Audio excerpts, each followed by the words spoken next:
Floyd, do you know what today is? Nope. It's National Learning Day. No, it's not. Yes, it's National Learning Day today. No, Dr. Grant, National Learning Day is April 5th. That's right, and today is April 5th. Oh.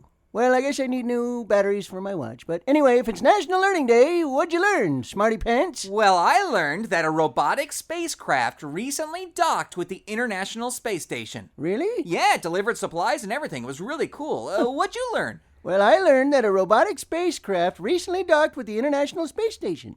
But Dr. Floyd, that's what I just told you. And I just learned it. Hey. Happy National Learning Day, everybody! Yeah, happy National Learning Day, everybody. Why don't you celebrate it by driving down to the store and getting your friend new batteries for his watch? Huh? All right, get in the car. It's time once again for America's favorite show, The Radio Adventures of Dr. Floyd, brought to you by drfloyd.com. Even though they are traveling through time and space, Dr. Floyd and his crew have been keeping track of exactly how long they've been away from their own time period. Dr. Grant and Chips are bustling around, busying themselves with the job of decorating for their favorite holiday, which they will celebrate tomorrow, National Learning Day. Gee, Chips, I can't wait. Tomorrow is National Learning Day, a day to celebrate everything that's good about learning. I'm so excited to give Dr. Floyd the present I bought for him. No, I didn't buy him a hat. It's hard to get hats that small. Don't I know it? You know how he has that special set of encyclopedias? Well, I threw out those big, heavy, dusty things and got him a handheld device that has the entire contents of those encyclopedias and more on it. Now he can take them with him wherever he goes. Yes, I also got something special for you too, Chips, but you'll just have to wait till tomorrow. Just then, Dr. Floyd enters the bridge and notices all the decorations. Dr. Grant, why in tarnation are there pictures of famous philosophers, scientists, mathematicians, and researchers all over the bridge? And what are the streamers and balloons for? Oh, come on, Dr. Floyd. Don't you know what tomorrow is? Is it National Annoy the Pants Off Dr. Floyd by hanging up pictures all over the bridge day? Maybe it is. I'll have to check my calendar. But it's also National Learning Day. National Learning Day? Bah humbug! Dr. Floyd, learning is not humbug. Learning is very important. It is indeed humbug, Dr. Grant. I have been the world's most brilliant scientist for many, many years now. I know everything there is to know, including the fact that I know everything. Isn't that ironic? Dr. Floyd, no one ever stops learning. Humbug! Humbug, I say, and I'll say it again. Humbug! Now take down these infernal decorations. But Dr. Floyd... No buts, Dr. Grant. Take them down. Dr. Grant and Chips reluctantly start removing the decorations from the ship's bridge. The rest of the day, they spend completing their duties on the ship, and by the time it's time to go to sleep, everyone is in a lousy mood. Dr. Floyd retreats to the lounge to relax and work on his memoirs a bit. At 11 o'clock, he starts to doze off until he's awakened by a strange noise. Floyd. No, 5 more minutes, Mommy. Floyd. What, huh? Who's that? Who's there? Dr. Grant, is that you? Dr. Floyd. Ah! Quit it! You're scaring the dickens out of me! Who are you? What do you want? Just then, a ghostly white figure appears in front of Dr. Floyd. He is a tall man with a pith helmet on his head and glasses. He wears a khaki vest and is floating a few feet above the floor of the ship. He is wrapped in several strands of iron chains. Answer me! Who are you? Has it really been that long, Dr. Floyd? Have you forgotten me so soon? Well, you look a little bit like Dr. Doug. He was kind of pasty white like you, but you can't be him. I am Dr. Doug, your long-lost protege, and I was allergic to the sun, that's why. I must be dreaming, that's all. This is just a bad dream brought on by too many Mountain Dews before bed. Yep, that's it. Just a little dreamy-weemy. I am not a dream, Dr. Floyd. I'm very much real. I have come because you have forsaken learning. Learning? Bah humbug!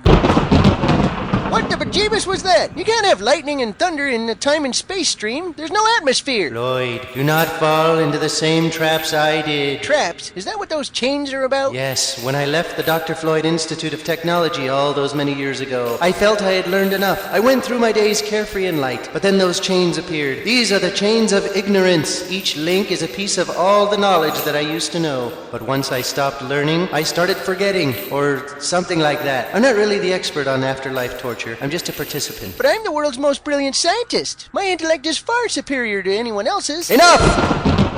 Tonight you shall be visited by 3 spirits. The first shall arrive at midnight. Oh, great. Well, I'll set out some cookies for him. You jest, but soon you will see. Do not let the chains of ignorance take hold of your soul. Beware the chains, beware! And don't forget the cookies. Chocolate chip is always good. And with that, the spirit of Dr. Doug was gone. Dr. Floyd sat for a few moments, watching the spot where Dr. Doug disappeared. He then got up and shuffled off to bed. Learning. Humbug. Dr. Floyd had only been asleep for a few moments when the clock on the bridge began to strike 12. Asleep in his canopy bed, Dr. Floyd is unaware of a small light that has started glowing above him. The light starts growing brighter and brighter until it is blinding, and this is what finally wakes Dr. Floyd from his slumber. What in tarnation is going on? Who turned on that light? Floyd, awaken so that you may see. See? How am I supposed to see with that dad-blamed light in my eyes? Oh, I'm sorry. Shall I turn it down? There. Floyd, are you ready for your journey? Journey? Journey where? Who are you? I'm the ghost of learning past, here to show you the learning in your past. Take my hand and we shall go. Yeah, how about you go by yourself? I need to sleep. Take my hand! Okay. As Dr. Floyd takes the spirit's hand, the room begins to swirl around him, and suddenly they are standing in the middle of an icy field in front of a small hut several years in the past. Why, it's not possible. Spirit, what kind of trickery is this? You recognize this place? Yes, it's the hut I grew up in many years ago. It is, and do you recognize that boy? A small boy with glasses and a large head comes running through the field. Why, it's me. Mama, Papa. Look at me. I'm not a day over 8. And look at my big, beautiful head. Dr. Floyd's parents come out of the hut and embrace the young Dr. Floyd. Mama, Papa, do you know what day it is today? Why, I do believe it is National Learning Day, is it not, young Master Floyd? It is. It is the greatest day in all the world. A day for all to celebrate learning. And we have a little surprise for you, Floyd. Mr. and Mrs. Floyd produce a large, heavy box and set it down in front of the young Dr. Floyd, who immediately tears it open. Why, Mama, Papa, it's a set of encyclopedias. I'm the luckiest boy in the world. Look at how excited you were, Floyd. Look at how learning inspired you so. I still have those encyclopedias. They're my favorite possession. I just don't know what I'd do if I lost them. Yes, well, maybe you shouldn't get too attached to inanimate objects. Just a suggestion. As Dr. Floyd reminisces, the scene fades away. Now Dr. Floyd and the ghost of learning past are standing in front of a large ivy-covered building. A banner hangs above the door saying Junior High Learning Day Dance. By Jove, it's Baciocco Middle School. This is my old school. Just then, a junior high school age Dr. Floyd comes rushing out the door. There I am. Look at how strapping I was as a boy. Do you remember this evening? Why, this was the evening I was voted most likely to become the world's most brilliant scientist. Dr. Floyd is then followed out of the door by a girl with pigtails. Well, I'll be. It's Rebecca McGillicuddy, my junior high sweetheart. The girl slowly walks over to the young Dr. Floyd. Floyd, I just wanted to say congratulations. Gosh, thanks, Rebecca. You are so smart, and I really admire that. I was wondering if maybe next week we could be lab partners in chemistry. The young Dr. Floyd's face turns a bright red, as does the older Dr. Floyd's face. Just then, 3 boys creep out the door and start making snowballs behind Dr. Floyd and Rebecca. Well, gee, I'd love to be your lab partner. Ow, my eye! Come on, smart guy, why don't you find a way to stop these snowballs? Yeah. Come on, Mr. Learning Day Pants. Can't you think of a way to keep from getting hit? The only way he could prevent that head from being hit would be to invent a head shrinking device. Leave him alone. Look, he has to have a girl protect him. The young Dr. Floyd runs off into the darkness. I hate you guys. And because of you, I'm gonna build a head shrinking device. As Dr. Floyd watches this scene play out, tears come to his eyes. Spirit, please, I cannot take any more of this. Please take me back home. So be it. We shall go. But remember well, Floyd, the part learning has played in your past. The scene begins to fade, and Dr. Floyd soon finds himself back in his bed. He's breathing heavy and sweating. It wasn't real. It was only a dream. Oh, good. Now I can just go right back to being cynical about learning again. What a relief. CP time. It was all just a dream. Dr. Floyd drifts off to sleep as the clock ticks closer to the top of the hour. What will the next spirit show Dr. Floyd? Will his learning hardened heart soften? Will we get in trouble for ripping off Charles Dickens? Find out next week on the Radio Adventures of Dr. Floyd. 'Twas the night before Learning Day, and all through the ship, Dr. Floyd was in the middle of a long, strange trip. He had said learning was humbug, something he didn't need, and he whined and he moaned when Dr. Grant disagreed. The ghost of Dr. Doug visited him that night and told him that he thought it just wasn't right. Dr. Doug warned of a visit by 3 spooky spirits, but Dr. Floyd said humbug and didn't want to hear it. But then came the ghost of Learning Day past, and Dr. Floyd began to believe in spirits real fast. The trip with the spirit of past was now done, but as we joined Dr. Floyd, the clock has struck 1. The sound of the clock striking wakes Dr. Floyd, who sits up in bed, thoroughly annoyed. Hey, it's 1 o'clock. Doesn't seem to be a spirit here. I knew it was all phooey. As Dr. Floyd settles back down and nestles into his bed, he doesn't notice the ghost with a wreath on his head. Okay, knock off the rhyming. It's too corny. Oh, sorry. Dr. Floyd doesn't notice the ghost lying in bed next to him, dressed in a red robe fit for a king, with a beautiful wreath of holly around his head. My nice warm bed. I love this bed. Why, yes, it is rather comfortable. Yes, I just wish I had another pillow. Here you go. Oh, thank you. It's very kind of you. Well, don't mention it. Good night. Good night. Ah! Dr. Floyd runs screaming from his bed and dives into his closet, slamming the door behind him. Who are you? I am the ghost of learning present. Come out and know me better, man. Timidly, Dr. Floyd creeps out of the closet towards the spirit, who is sitting on the edge of the bed, looking all around the room. Well, where are they? Where are what? The cookies. Dr. Doug said there would be cookies. Oh, well, I was only being sarcastic when I said that. Oh, well, never mind then, I guess.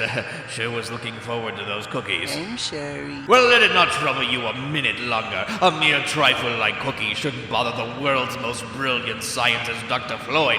Nay, not to worry for a man who knows so much he couldn't possibly learn any more. It's true. I'm done with learning. I've learned all there is to learn, and by the way, where is it? Where is what, man? The present. You said you were the ghost of learning present. Oh dear, oh dear, oh dear. You are worse off than I thought. What? I am the ghost of learning present. You know, not like the future or the past, but the present. Oh, Floyd, how sad your life must be. To know everything and not have that thirst to continue learning. Why, it's just about the saddest thing I can think of. Well, I guess what you don't know won't hurt you then, eh?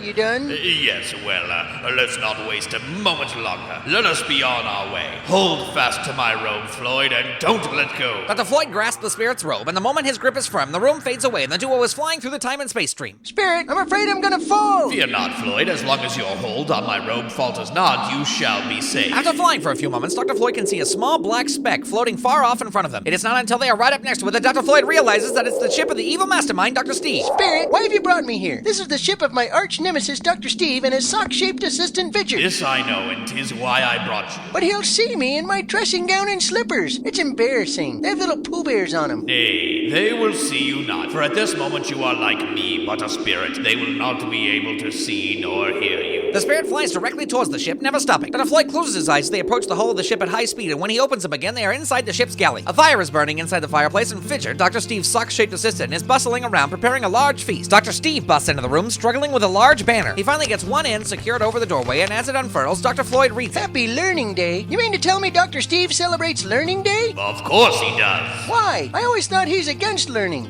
Well, then you see, there is more for you to learn. There, Fidget, how does it look? Well, I can't help it if one of my legs is 2 inches shorter than the other. It's just going to have to stay crooked. How is dinner coming along? Oh, I can hardly wait. Oh, Fidget, this will be the best learning day yet. I have a bunch of learning activities planned for after our meal, but let's open our presents now. Here, this is for you. Well, yes, it's a compass and a slide rule to help you plan our paths through the time and space stream. Well, you're welcome, and you won't even hardly miss the payments for them coming out of your paycheck. Well, you didn't think I was going to pay for them, did you? But enough about your gift. Let's open mine. Why, Fidget, it's a set of encyclopedias. Wherever did you get these? Really? You found them just floating out in the time and space stream? Hey, those look like my encyclopedias, but they can't be, can they? Oh, no. I am sure they aren't. Well, they are a little old and seem to be covered in time and space goo, but this is the perfect gift. I can practically open to any page in any volume and find a historical fact that I can parlay into an evil plan. See, I knew he didn't like learning. No, Floyd, you failed to see that even in his own twisted way, Dr. Steve is learning new things. He learned about the Dewey Defeats Truman newspapers and tried to steal them. He learned about Molly Pitcher's pitcher and decided to try and steal that. Well, I guess you're right. And if you stop learning because you know everything already, and he continues learning, well, what will happen then? Dr. Steve would eventually become smarter than me. No, it's not possible, is it? That is for the future to decide. For now, hold tight to my rope. There is one more place I need to show you. What's wrong? Could you hold on to the robe right here at the pocket? You gave me a wedgie last time you grabbed it in the back there. Oh, sorry. Glancing once more at the evil Dr. Steve devouring information from the encyclopedias, Dr. Floyd then grabs the spirit's robe. Instantly, they are back out in the time and space stream, racing back towards Dr. Floyd's ship. They then enter the ship through the hull, and Dr. Floyd finds himself in the cargo hold. Why are we here, Spirit? We're here because your crew is determined to not allow your distaste for learning prevent them from celebrating this special day. Just then, a raucous laugh comes up from one of the corners of the cargo hold. For the first time, Dr. Floyd notices a bright light coming from there. He creeps over to find a small fire lit, and sitting around it are Dr. Grant, Chips, and the rest of the ship's crew. Flight Attendant Christie and Ensign Tim Pereri, the ship's red-shirted expendable crewman. Okay, everyone, how about a toast to the man who's inspired learning in all of us, Dr. Floyd. But Dr. Grant, doesn't Dr. Floyd think that learning is humbug? Yeah, he seems to think that way now, Flight Attendant Christie, and it's really sad. But he's still the reason I became a doctor, so I still wish him all the best. I guess that makes sense. To Dr. Floyd. To Floyd, sir! You okay, Chips? For the first time, Dr. Floyd notices that Chips is wrapped in a small shawl in front of the fire. He also notices that he's clutching a small crutch, even though he just sort of always floats around everywhere. Requesting permission to ask a question, please, sir. Tim, how many times have I told you that you can just ask the question? You're off duty. So, it's okay to ask then? Yes, permission granted. Sorry, sir. I'm just wondering how Chips is feeling, sir. Well, he's doing okay, I guess. He got a really nasty virus this evening. I did some research on it, and I can't find out anything about it. Bless you, Chips. It's some sort of new virus. The only one who'd be able to figure out how to crack it would be Dr. Floyd, but he's so set against learning anything new, I just don't know. Hopefully it'll clear up in a few days. Spirit, please, tell me if Chips will live. I see a vacant seat on the bridge and a shawl and crutch without an owner. If these shadows remain unaltered by the future, the robot will die, or terminate, or stop functioning, whatever it is that robots do. No, Spirit, no! Tell me Chips will be spared! But Floyd, you have learned all you want to. You have no time to learn about a new virus that threatens your little friend. No, no, no! Say it isn't so! The scene around Dr. Floyd vanishes, and he finds himself alone back in his bed, tears in his eyes. No, no! Oh, wait, I'm back! It was all just a dream again! Even though I've been visited by several ghosts now, and even though they all seemed real, I just refuse to believe it. Oh well, now I can just go back to sleep and not worry about learning anymore. Learning. Humbug, I say. I love my bed. And so, dear listener, Dr. Floyd has once again got the idea that learning is humbug deep into his brain. He's nestled himself down into his bed, and on his pillow rested his really small... Hey, I thought I said no more rhyming. Sorry, Dr. Floyd has still one more visit to go. Will Dr. Floyd's feelings about learning change? What horrors could the ghost of learning future possibly hold for our hero? Will this ghost be mad that there are no cookies? Find out next week on the Radio Adventures of Dr. Floyd. Our story this week begins in the sleeping quarters of the world's most brilliant scientist, Dr. Floyd. Earlier in the day, he'd sworn off learning and in return received a visit from the ghosts of learning past and present who showed him the importance of learning in his life. He's just found out that his faithful robot companion Chips is sick with a deadly new computer virus, and unless he learns how to stop it, Chips could die. Dr. Floyd is sitting on the edge of his bed, silently talking to himself. Well, maybe learning is the most important thing in the world, but this can't all be true. It had to just be a dream. Chips isn't really going to die, or is he? Just then, the clock on the bridge strikes 2.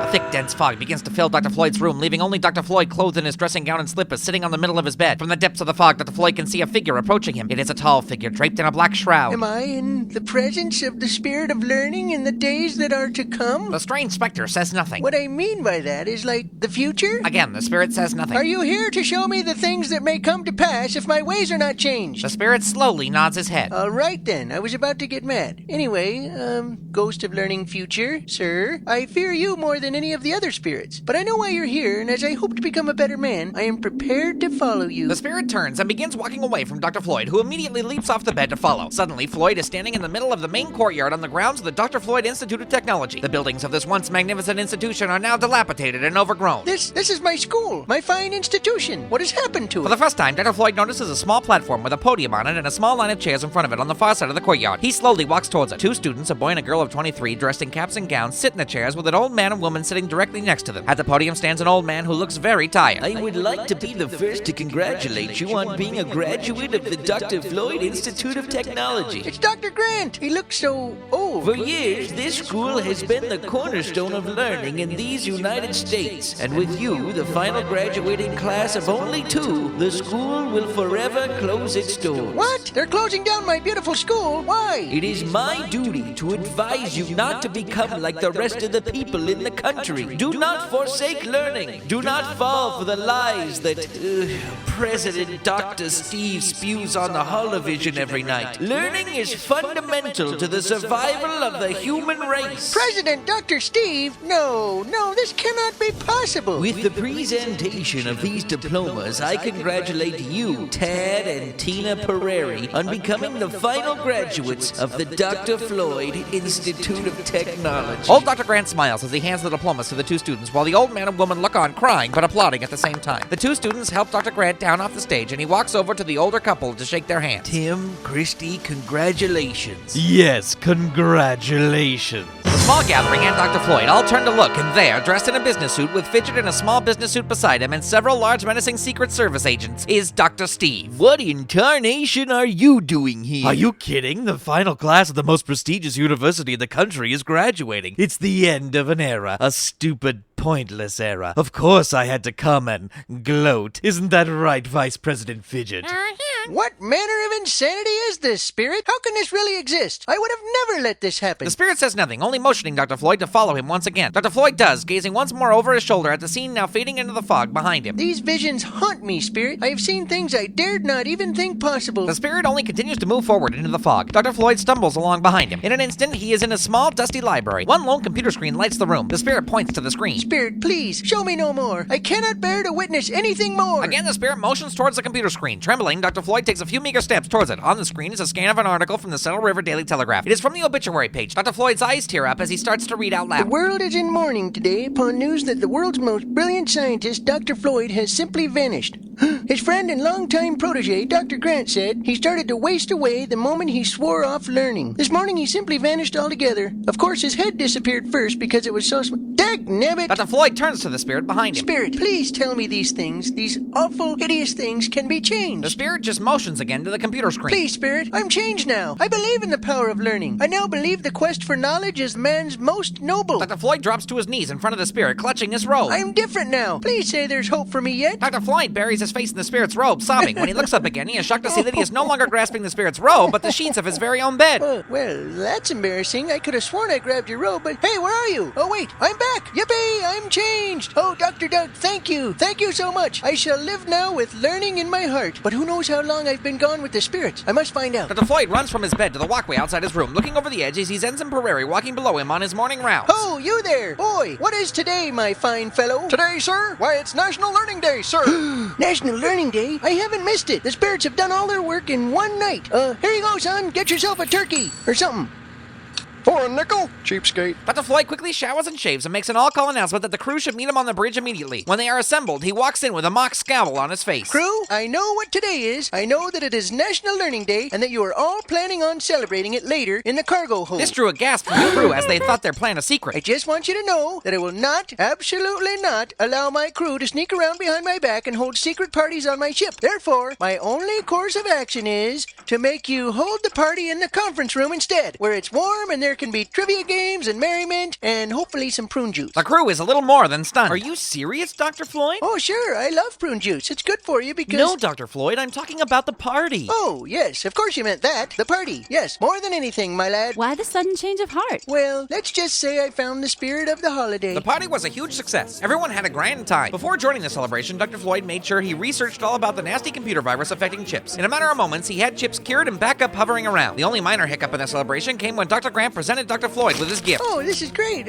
What is it? It's a handheld device with all the information in your old encyclopedias and more on it. Now you can get rid of those old dusty things for good and have this with you at all times. Dr. Grant, you're a good friend. I shall treasure this gift forever. But don't be offended if I don't throw out those old encyclopedias. They are one of my most valued possessions. Oh, really? Are you serious? More than you know. Oh, well then, I'll be right back. Where are you going? I just have to go borrow the time and space travel device for a minute. I think I left the iron on back in 1910 or something. Be right back. So all's well that ends well. Dr. Grant was able to go back in time and retrieve the encyclopedias. Dr. Floyd found a renewed spark for learning, and Ensign Temporary and Flight Attendant Christie found they shared an uncanny love of obscure 1980s trivia. And as for Chips, he did not die or terminate or whatever it is that robots do. Chips was most thankful to Dr. Grant for the gifts he brought him for National Learning Day. A copy of Charles Dickens' A Christmas Carol, read by a computer-generated 3D image of Charles Dickens himself, along with a holographic imaging computer to play it on. And as the evening wore down, Tiny Chips was heard to say, "Yes, indeed, Tiny Chips. Yes, indeed. Have a happy holidays from everyone here at the Radio Adventures of Dr. Floyd." Happy National Learning Day from the Radio Adventures of Dr. Floyd and drfloyd.com. Now get out there and learn something. Man, my voice sure has matured. Or something.